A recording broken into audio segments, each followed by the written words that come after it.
on today, and we're going to learn a little bit of the science behind Reiki. And let's start. You don't have to, you're not recording yet, right? I just started it. Okay, no. You can just pause it. Okay.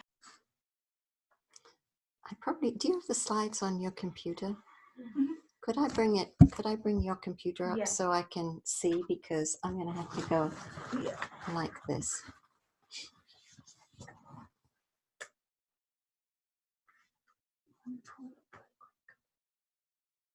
It's already up. Perfect, thank you. All right, so what we're going to do is we're just going to talk about some ways to use your Reiki. And we're going to do some Reiki, and we'll pause the recording for that.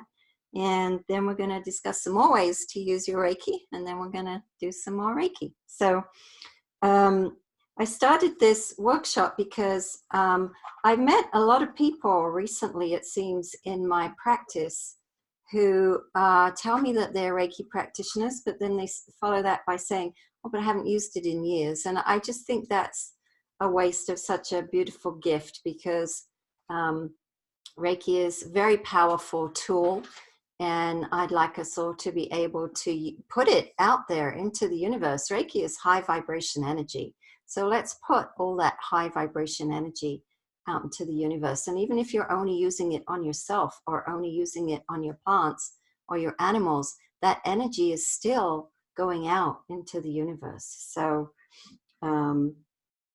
yeah, next slide, please. So, oh, I need to do that as well. All right. So I started my Reiki journey back in 2014. I've taken Reiki 1 and 2 several times. I've taken Reiki Master several times, and I'm a Karuna Reiki Master too. So got quite a bit of Reiki background in a very short time. I'm also doing the biofield tuning, which we're going to watch a little video by Eileen Makuzik, who does the biofield tuning. That is also very, very interesting and relevant to the whole energy aspect of Reiki. And oh yeah, I'm currently becoming a licensed teacher with the International Center for Reiki Training, and I will complete year 1 of that program here in the next month or 2. And then I'll be able to offer classes that are at a higher level than the classes that I currently teach. So next slide, please. And we covered around the room. We did that off screen, so we'll go to the next slide. So William Rand is the founder and CEO of the International Center for Reiki Training, which is a standard, sets a standard of Reiki that's internationally recognized. And this is his definition of what Reiki is. Reiki is a Japanese technique for stress reduction and relaxation that also promotes healing. Now, this is a wonderful way to describe your Reiki. If people ask you, what is Reiki? This is the first sentence in the Reiki 1 and 2 manual. So any of you who studied with me have heard me talk about this over and over again. But what is Reiki really? So again, if you've taken my classes, you know the only way to turn your Reiki on is by intention. Everything in the universe works by intention, and this is in fact quantum physics. You know, a wave becomes a particle becomes a wave. It changes according to who's observing it and the consciousness that they bring to it. So Reiki is high vibration energy that's channeled by intention. That's my definition of what Reiki is. So as you know, we live in an electric universe. Everything is energy. This is not new information anymore. Everything has a vibration, and everything is energy. There are satellites in space that photograph things on Earth in different spectrums, and in the infrared spectrum, the multispectrum, we can tell where, for instance, an airplane has been standing from a photograph from one of those different spectrum, hyperspectral imagery is what they call it. We can tell where an airplane has been because the signature, the color signature on the ground is different. We don't see it with our visible eyes, but you can see it in different spectrums because the heat energy of that airplane that was there is still there. You can see where a ship has been in the ocean, not just from the wake of the ship, but the actual energy, the vibration of the sea changes where that ship has passed through. So everything has energy. And is everybody heard of Nikola Tesla? Famous? Good. If you want to find the secrets of the universe, think in terms of energy, frequency, and vibration. So Reiki is an attunement or a placement into a specific vibration of energy. When you receive your Reiki placement or your Reiki attunement, you are going to be able to channel a specific frequency of energy, and that specific frequency we call Reiki. If you take Holy Fire Reiki, it's still a higher frequency than your regular Reiki, Usui Reiki. So it tunes you to a frequency that's high vibration. Did you pause? Can you pause, please?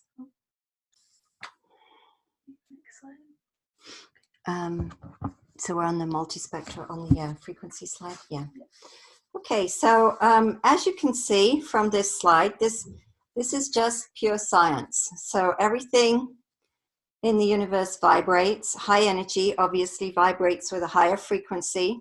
That's the left side where everything is going really tight together. And then it says here, shorter wavelength, higher frequency, higher energy. Longer wavelength, lower frequency, lower energy. So I've also put the emotions on here. So you can see that love is high frequency and fear is low frequency. And Reiki comes from love. So Reiki is high energy. I don't know where it fits. I don't know what the frequency of Reiki is. I would imagine that it depends somewhat on who's channeling it as well, coming through the human filter. But you can see the visible light spectrum there. So visible light, the colors that we see, the objects that we see, is just energy that's vibrating at a specific frequency that is within the visible spectrum. And sound is energy that vibrates to a frequency inside the human audible spectrum. Sound isn't on here, but it's the same thing. It's just frequency. So everything is energy. And Reiki's energy too. So since everything responds to energy, everything responds to Reiki. That means you can Reiki anything. You can Reiki everything.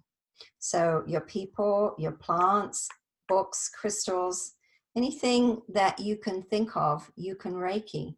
You can Reiki ideas and ideals. You can Reiki objectives and goals. You don't have to confine your Reiki to material objects. So you can also Reiki your cosmetics. And I've got a slide on that a little bit later on. Or any instruments or tools you use in your trade or your profession, you can Reiki those too. So you all know, because you all here work with crystals, you can Reiki your crystals, but don't confine it just to your crystals. You can Reiki your books, you can Reiki your pens, the paper that you're writing on, you can Reiki anything you want to, because everything responds to energy. Next slide, please. When you hit it, I keep waiting for mine to move. All right, so how does that work? It works because high vibration energy breaks up low vibration energy. So negative emotion, for example, let's take the idea that you're working on a person who is not feeling very well. They just have lower vibration energy. Their frequency drops and they're vibrating at a lower frequency because of that illness or emotion or whatever it is that's bringing them down. So Reiki, because it's high vibration, as we saw on the spectrum, it just breaks that up. It breaks up low vibration energy. And the way I like to think of it is this hot water here. If your ice cube is your energy block, your Reiki is your hot water. And those of you who do Holy Fire know that you get really, really hot when you're channeling energy with somebody who really needs it, right? You get really hot. So that heat, and Holy Fire means healing fire, that heat melts away the blocks, and that's how it works. It's physics, it's pure physics. So one of the scientists that I like to talk about is Valerie Hunt, and I copied this quote, which I'll read off her website, which is listed right here, her bio. So she was the first to develop the protocols and instrumentation necessary to detect and record the body's high energy frequency fields with the spectral analysis of bioenergy patterns. She discovered the neuromuscular patterns of nonverbal communication, and her groundbreaking research has led to the first truly scientific understanding of the relationship between energy field disturbances, disease, emotional pathologies, human field communication, and the energy spectrum of consciousness. So Valerie Hunt was both a PhD scientist and also had a metaphysical turn. She was a bit of a psychic. And so she did experiments in her laboratory where she was using expensive analytical equipment, these spectrum analyzers and various other things. And she would have mediums in the room, and she would watch the people's auras changing. And the people who can see auras, the mediums, would read the color changes, while the electrical equipment was also measuring the frequency and relating to that to what color it would be. And these things were corresponding.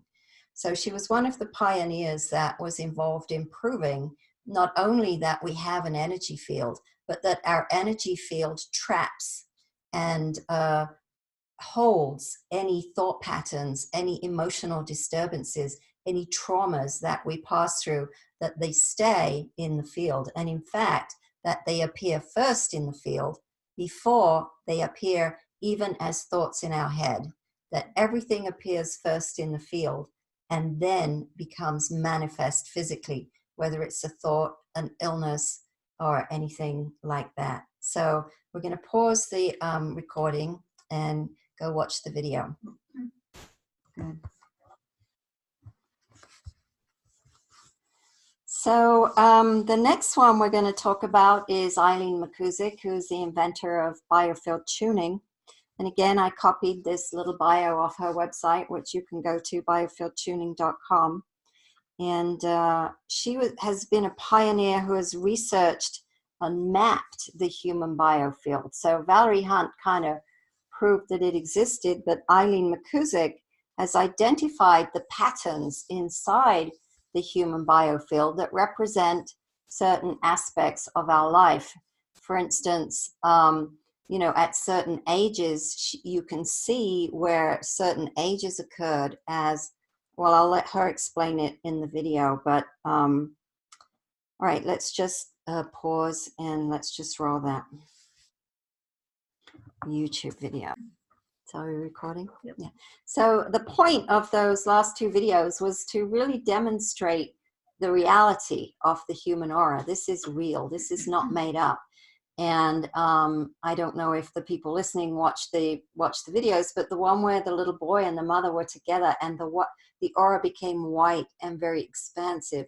This is what happens when we put Reiki into the human aura, when the Reiki practitioner and the person receiving Reiki are together in the same room, exchanging Reiki. This is what happens to the aura. So I just want to impress on everybody that we are not making this stuff up. This is real. Energy is real. The human aura is real.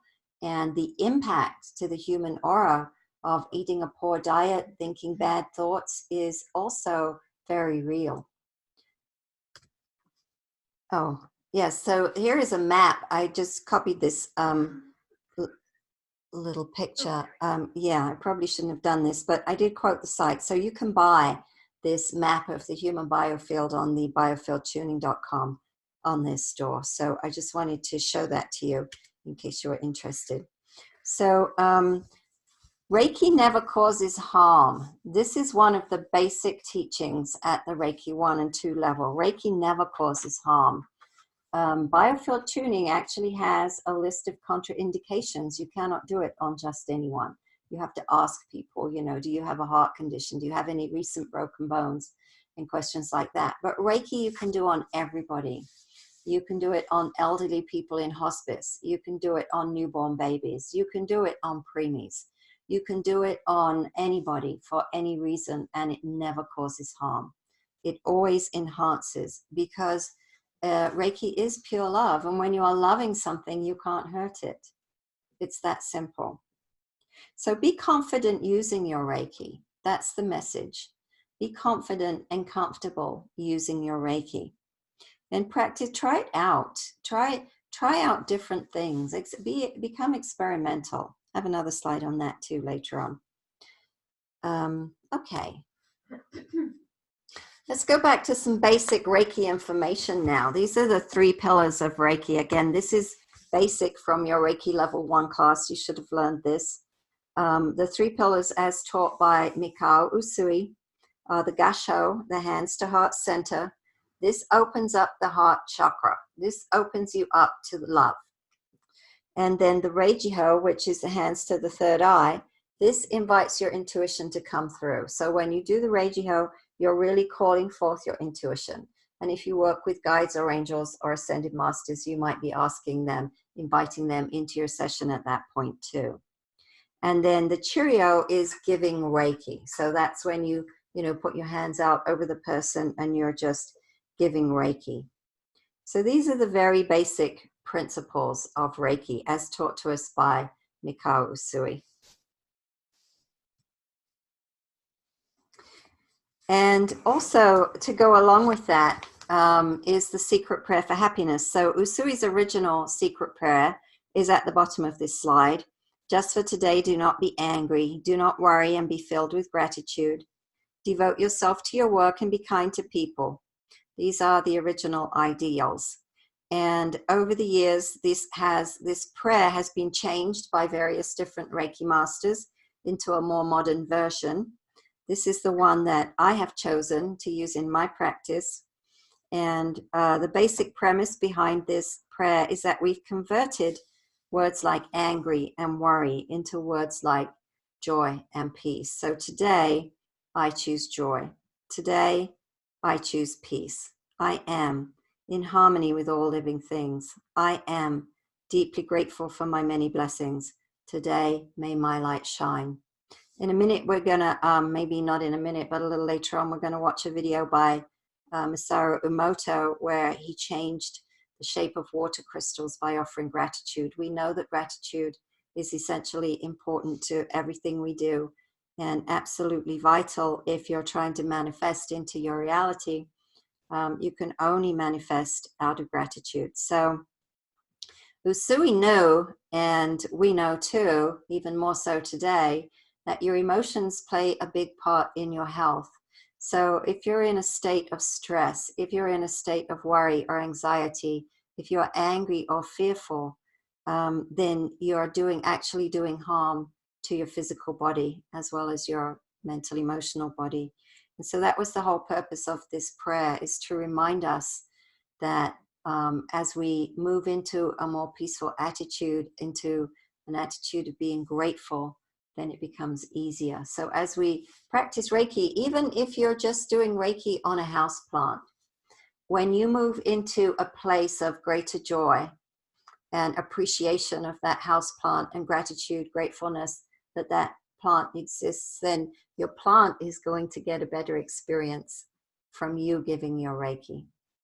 So that's the message there. And even more so, obviously, with people. So again, we're just going back to basics and talking about basic opening and closing of sessions. Now, if you're giving Reiki to a book, I give Reiki to my used, I like to buy a lot of books, so I buy used books. And whenever a used book arrives in the mail, the first thing I do is give it Reiki to clear and cleanse it from any negative energy it might have picked up along the way. So I don't go into the full Gasho, the Reijiho, when I'm giving Reiki to a book, but I always do this when I'm giving Reiki to a person. So, and it's especially useful if you're doing distant Reiki to somebody, but it's also nice for the person on the table if you're doing Reiki in person, or the person in the chair. If you're not in Reiki practice, you don't have to do Reiki on a table. So we do the Gasho meditation to open up the session. That was the one where basically we just say, thank you, thank you, thank you, thank you for this healing that is happening here today, and awakening the heart center with the hands to heart, to the heart chakra. And then the Reiki Ho, the hands to third eye, where we call in, invite in any masters we're working with, or ascendeds, or angels. I just open our own intuition. And then back to the heart, moving our ego aside. May my ego move completely aside as I now become a clear and crystal channel for the Reiki energy to flow through. So you can develop your own manner for opening up a session, but it's very useful. It puts you in the mood. It centers you. It's like a signal to yourself that you're going to start flowing your Reiki now. But you don't have to use it, of course. Reiki can just flows by intention. So whenever you have the intention to flow Reiki, that's when your Reiki is going to start to flow. And you also, many of you probably already know this, that it starts to flow whenever it feels that something needs Reiki, even if you're not consciously calling on it, right? You can be walking past a baby who's crying in the supermarket, and you may feel your hands are starting to tingle because you know that baby needs a little bit of Reiki, and maybe the mother does too, right? And so at the end of the session, and again, I find this useful to do even if I'm doing distant sessions, even if the other person can't hear me, because it's just nice to put the bookends on the end, you know, on each end. So it's just simply, I seal this healing in love and light, and then maybe namaste as well. And if you have somebody in the room with you that you're giving Reiki to, that's a nice audible signal that your Reiki session has ended. So by all means, you don't have to do that. You could strike a chime or ring a singing bowl or do something else. But I find a lot of people like that I say that at the end. I seal this healing in love and light. Did you have a question? No, that's just really good. We're going to do a little bit of Reiki in a minute. Again, this is a fairly important aspect, if not the most important aspect of giving Reiki, even if you're giving it to inanimate objects, but especially if you're giving it to people. The Reiki is the energy doing the healing. You are not. We cannot heal other people. People can only heal themselves. So a lot of us get hung up here because we do Reiki on someone and they don't get better. And then we feel like our Reiki wasn't enough.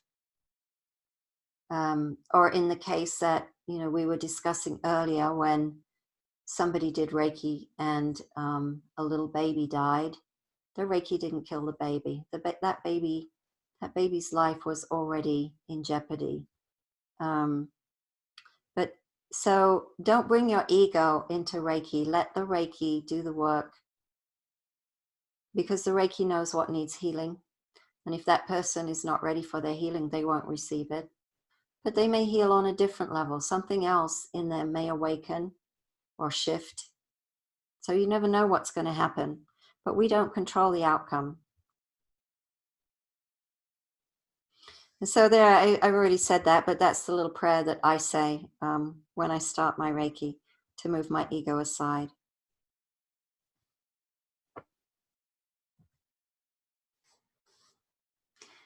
How about ending a session? What do you do with your Reiki to turn it off? Well, I don't turn mine off. I just leave it, let it do whatever it's going to do. Sometimes it'll switch off by itself, and sometimes it continues to flow. But I don't feel the need to turn my Reiki off ever. If it wants to flow, let it flow. The more Reiki in the universe, the better off we'll all be. But many times it will just stop flowing the minute you bow out of a session with the namaste, or when you seal the healing and bow out. That's your signal. That's your body's signal to turn off the Reiki.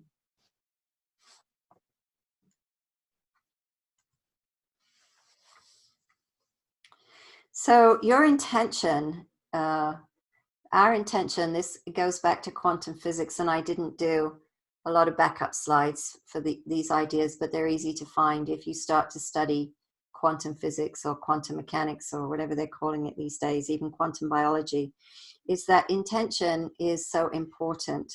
We do have a couple of slides on Masaru Emoto. But whenever you bring your intention to anything, you're affecting it. The only caveat that I put down here is to respect other people's free will. And if they are asking you to do Reiki because they have cancer and they want your help, then you can set the intention to cure their cancer. But if they don't know you're giving Reiki, then you shouldn't set an intention, because you don't know what the universe intends for them. So you may be counterproductive there. You may be contradicting. Some people on a cancer journey are bound to die from cancer, while others are going to survive and overcome. And we can't predict. Our ego should not affect their journey. So if they are on the cancer journey or whatever, we can send them Reiki, we can send them healing energy for their highest good, and may it be used for their highest good for whatever they need in that moment. But we don't set an intention to heal someone if we don't know that they want to be healed. And that's the same, by extension, that idea extends to everything. You cannot send Reiki to your out of work son hoping that he's going to get a job. You can send Reiki to help him on his journey of deciding whether he wants a job. But you can't use Reiki to make the universe do things that are not in somebody's destiny path, you see. So if somebody has to have the experience of being jobless, they're going to have that experience whether you send them Reiki or not. But you can send them Reiki to support them on that journey. So you send it without intention, just for their highest good. So the most useful Reiki, especially in a group like this where not everybody is a Reiki practitioner, is being able to give yourself Reiki. And I'm going to scooch ahead to see. Yeah, so in the next, we're going to pause here in a minute, and we're going to do Reiki on ourselves. But what I found useful when we're doing Reiki on ourselves is try and find enough time in your day or your week to spend a bit more time. Don't just do 5 minutes. Give yourself a full-on 45-minute session or longer if you have the time, to give yourself Reiki and really experience what that feels like. Because many of us, we spend 5 or 10 minutes here or there, and it doesn't really have the same impact as when you treat yourself the same way that you would treat a client, by making space for yourself and setting the intention for yourself, and just give yourself a full Reiki session. I also find it's very useful if you find a way to get really comfortable, and also grab a couple of pillows, because when you're, for instance, if you want to Reiki the back of your head, it's hard to keep your hands in that position. But if you grab a couple of pillows and prop your arms, then it's much easier to reach those places. So use props too. All right, so we're going to do a little pause here and do a little Reiki. So if you can please pause.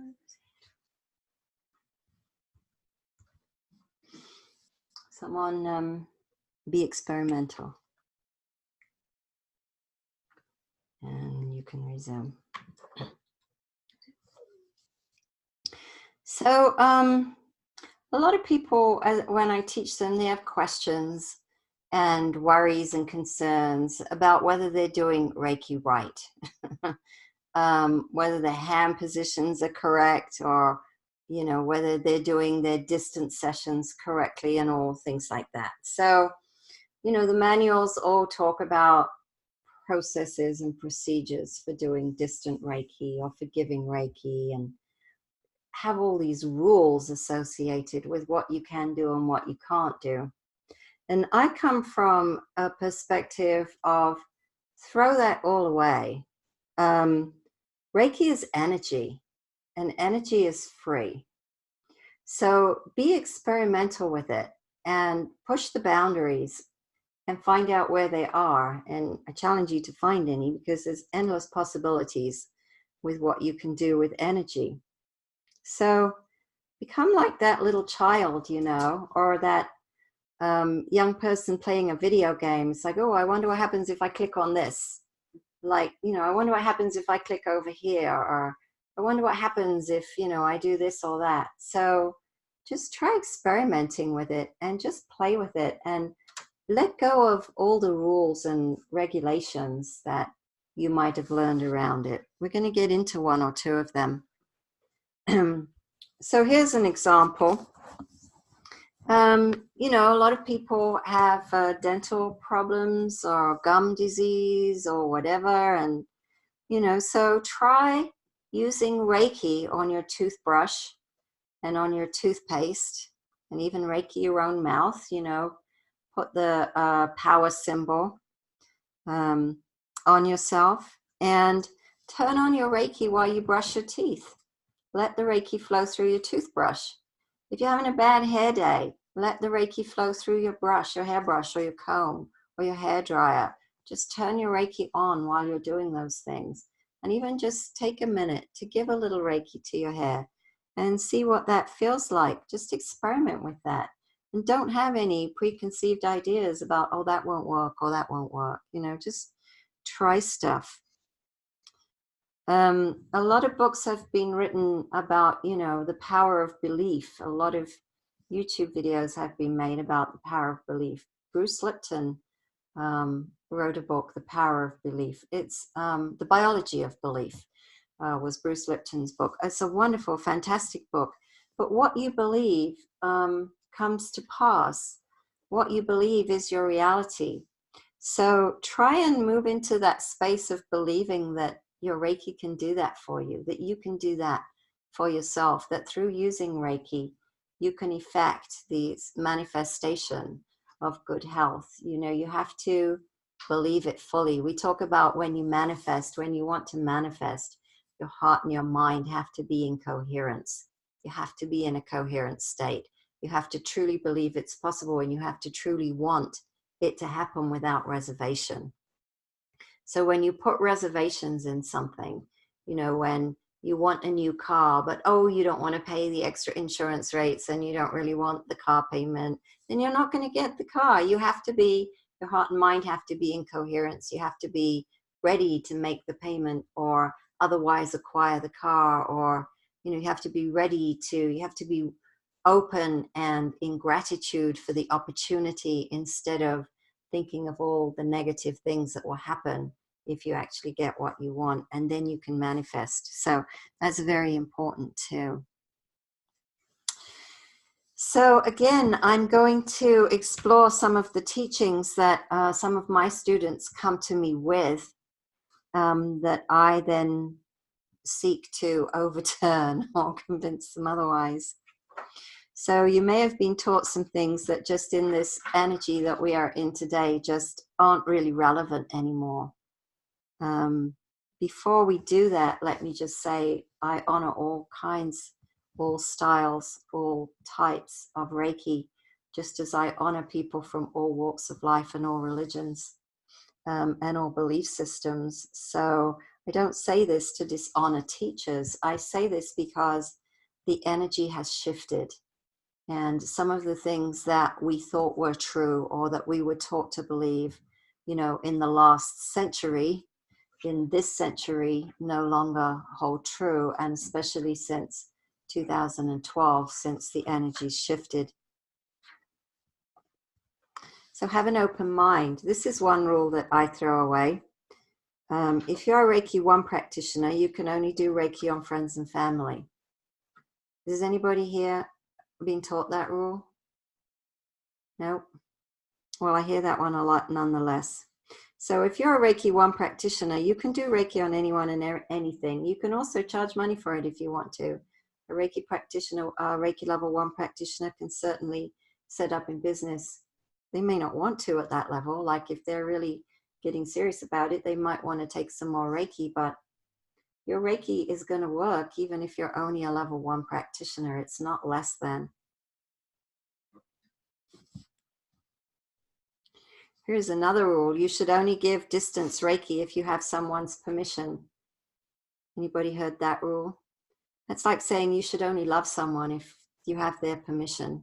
Remember, Reiki is high vibration energy. Reiki is pure love. So you don't need somebody's permission to love them, and you don't need somebody's permission to give them Reiki.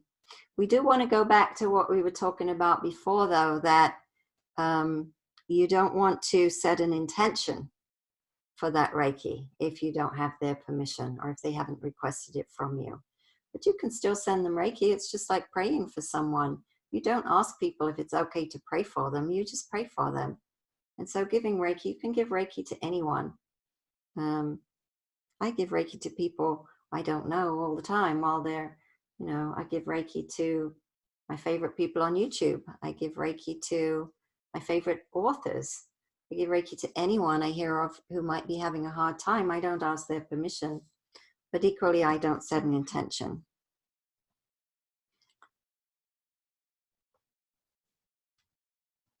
You also don't really need a formal process for giving distant Reiki. I didn't make a slide on that, but I hear this all the time. Oh, you have to have their birthday and a picture of them, and you have to have this and that. You don't really need anything to give distance Reiki. You really don't even need the distance symbol. How many people here have the symbols, the Reiki symbols? And you don't, because you did a different style. Yeah.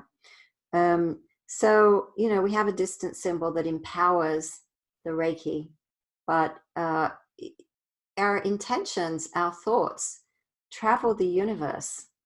And for most people who don't have Reiki, their thoughts and intentions still travel the universe without the Reiki distance symbol. So the Reiki distance symbol is wonderful to have. It enhances the power of your Reiki across space and time. But there doesn't have to be a formal procedure for giving distant Reiki to anyone. Just having the intention, holding them in your heart is enough, and sending Reiki to that. So I was going to pause here and ask if there are any other rules that people have heard. Can you pause it, please? Are there any other rules you've heard? Yeah. So you are the Reiki master. Even if you're not a master, think of yourself as a master of the energy. If you're a Reiki 1 practitioner or Reiki 2 practitioner, same thing. You command the energy. That's the way I'm using master here. You command the energy. It's yours to command. It's at your command. So you can use this energy any way you want to. Throw out all of the rules. If you have to start a sentence with, what was that you said? I feel like I have to. Yeah. If you have to start a sentence with I feel like I have to do something first, throw that out and just allow your Reiki to flow and just give Reiki, because when you block yourself from using your Reiki because you've constrained yourself or confined yourself by these limiting beliefs, then you're wasting a precious gift. So I encourage everybody to use your Reiki. Just turn it on and use it. Don't worry about the stopping and the starting and what you're supposed to say and what you're supposed to do and stand on one leg and one hand in the air. No, just let the Reiki flow. So I've said this before, so I'll just say it quickly again. But the one rule that I do respect, and I don't offer it as a rule really, but just as something that is probably in everybody's best interest, if you don't ever set an intention for people without their knowing it. So you just give Reiki with a pure heart and pure love for their highest good. Don't try and direct the Reiki unless someone has specifically asked you to help them work on something. Then, of course, by all means, you can direct the Reiki in that way. So,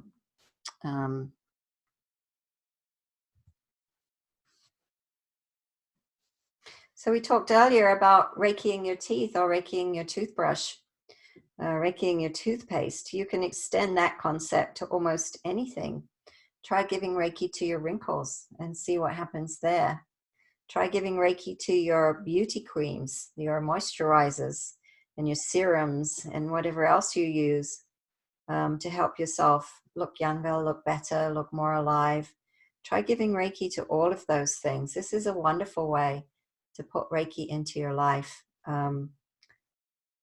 You can also, if you have the symbols, you can also put the symbols on the products. So this is, I learned from Lisa Starana, my Reiki mentor. So I'll give a shout out to her. But you can put the power symbol directly on, take a Sharpie and write it on your products. and give them Reiki and put them back in your cabinet, and then let that Reiki work continuously into your beauty products. I haven't tried that. Clearly, I haven't tried that, but I need to remember to do that. So I'll let you know how it goes. Okay, Reikiing your food. We're going to watch. Oh no, this one's not a video. This is just an article, but we'll go to it in a minute. So, you know, a lot of us are trying to get on a healthy diet, and Valerie Hunt's video showed us actually what's happening to our aura when we eat low vibration food. So in order to keep our vibration high, we want to have high vibration food as much as possible. High vibration food is live food, so plant food. Plant food is high vibration food. The fresher, the better, or the more organic, the better. But let's say you're on the road and you have to compromise on your diet. It's very hard to find organic fruits and vegetables at the airport. You know, you do the best you can. You buy the healthiest thing that you can find, and then you Reiki it. So we're going to discuss a little more science here to prove that that works. Or when you have to, you know, when you're eating out in restaurants, it's nice to eat in restaurants. I like to eat in restaurants, but every time I do, I feel like I'm compromising, because you're getting rice cooked with the fluoridated water, pasta made with the fluoridated water. They're not using purified water in the restaurant. You're getting vegetables that aren't organic. Even if you order the healthiest thing on the menu, you're still getting a diet that is compromised from, you know, for me, from the diet that I prefer to be on. So if you drink the tea or the water, you know, you're getting, you're getting all that stuff. So, but you can redeem that by Reikiing it. And we're going to look at a video in a little while that shows that really works. So this is just somebody I found on the internet, Dylan Smeaton, but yeah, I really liked the article that he wrote, so it's linked here. So we can pause the video again and go to that article. Thank you. So the purpose, again, of watching these Masaru Emoto's water experiments, and I do encourage you to go and look at a lot more of his videos and read his book. It's very powerful because our bodies are mostly water. And I can't remember, was it 70% or some huge percentage of water? So, you know, the power of our words that we say to each other, and the power of Reiki to change that. So just like using those loving words, we can use our Reiki to change the dynamic of the food we eat, of the water that we drink. And so we can raise its vibration, and it can thereby raise our vibration.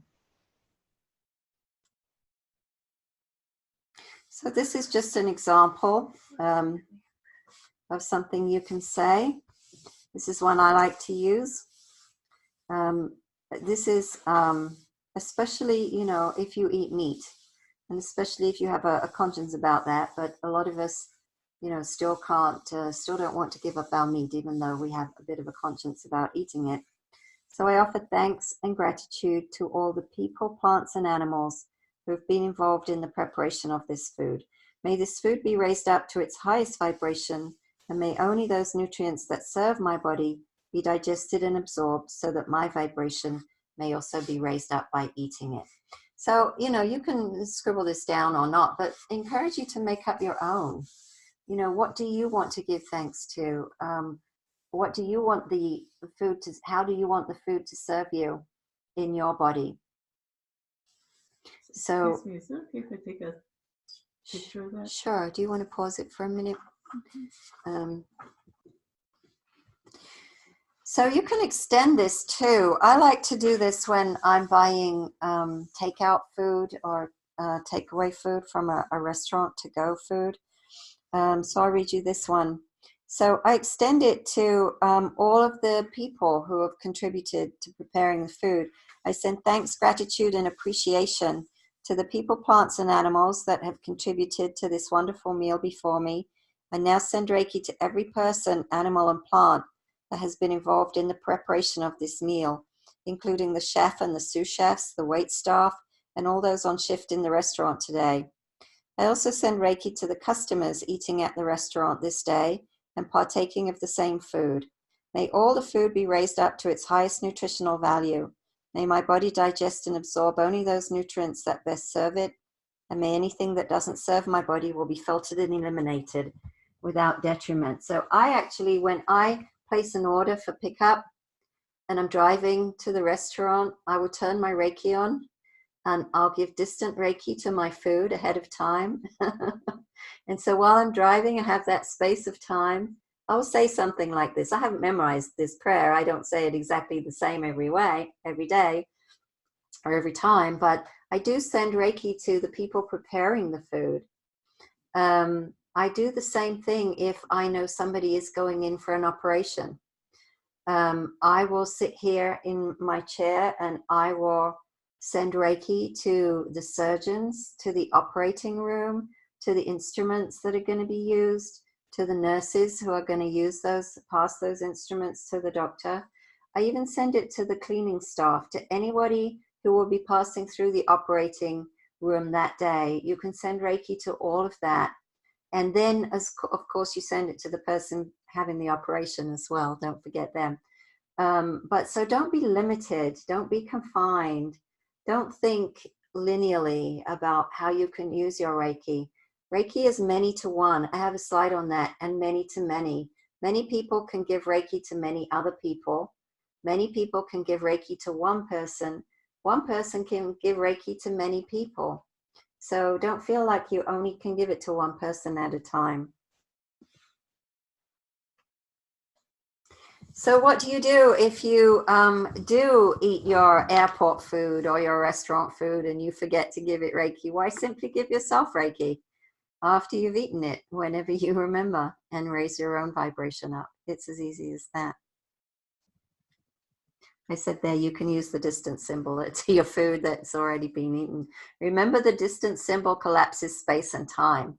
You can use it forwards and backwards in time, not just forwards. So you can use the distance symbol to go back to the food before you ate it, right? Get creative. Think like a child. Use your imagination. Okay, so Reiki is awesome for crystal grids. And crystal grids can be used for manifesting anything: goals, objectives, wealth, your Reiki business, your health, or someone else's health. A lot of people use crystal grids when they're giving distant Reiki. So you can put your Reiki into a crystal grid and have it continue to send Reiki to the person. So if you do know someone who is ill and you want to give them Reiki every day, but you don't have time to give them Reiki every day, you can use a crystal grid for healing, and you can set the intention into that grid to send continuous healing. And a lot of crystal stores will have these grids too, that they have already got a grid going on and certain, intentions or whatever. The one here in on Garden of the Gods lets you write a little intention and drop it in to the crystal grid. I've seen them, do that. So everybody can come by and write their intention and drop it in the box, and then the grid is carrying all those intentions. So you can use crystal grids for just about anything. I think we have some pictures, don't we? So here's a simple one. This one has an outer, you can see, oh, this isn't the right. I thought I fixed that slide, but clearly I didn't. So I must have fixed it in a different version of the slides. But so the little tiny blue arrow, I don't know if you can put the mouse on that, should be pointing to the point at the top of, yeah. So those are the outer nodes. So just circle the grid with the mouse. Yeah, so these are the outer nodes. And then the inner nodes, that arrow completely misses the inner nodes. So it should be like here. See this pentagram in the middle? Can you point to that? So those are the inner nodes. So it's not terribly important, but it's, the slide's a bit messed up. So anyway, to do like a single grid, you just need one pointer crystal and one center stone. And this particular grid has 5 outer points. So you would just put one stone on each of the outer points. And we're going to do this on the grids in just a minute. So it's hard to do it on the computer, especially when I'm not the one driving. But so if you want both layers, of course, you can put stones on the inside as well. So there are some pictures of those.